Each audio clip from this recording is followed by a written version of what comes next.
I'm Sophia, and in this video I'll be reviewing the new sequel to the Halloween classic, Beetlejuice Beetlejuice. So the film sees the return of Michael Keaton as Beetlejuice and Winona Ryder as Lydia Dees. With the death of Lydia's father, the Deets return to their family home from the first film, and Lydia's daughter becomes entangled in their supernatural adventure. So without a doubt, this was a very entertaining film. If you like Halloween films and you like Tim Burton, it's probably exactly what you were looking for. And the film did a great job maintaining its charm 36 years later.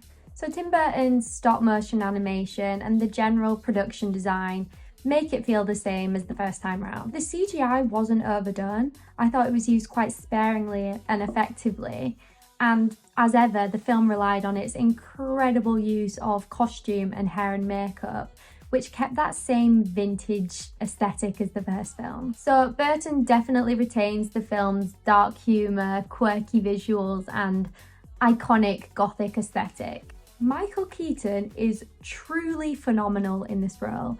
I found out he's 73 years old after leaving the cinema, and I was honestly just so impressed by the energy and charisma that he brings to the role, even if he doesn't have much screen time. Catherine O'Hara was another standout performer for me, and I thought she stole the show in almost every scene she was in. I also find that a lot of these sequels to classics filmed a long time ago try too hard to be relatable for modern audiences, especially when teenagers are involved.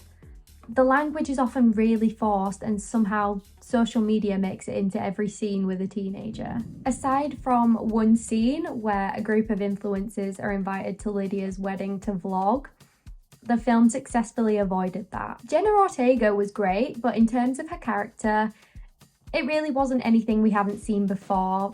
Angsty teen with parental trauma comes to see the error of her ways and appreciate her family after going through this great ordeal. Lydia's character wasn't really developed in this film.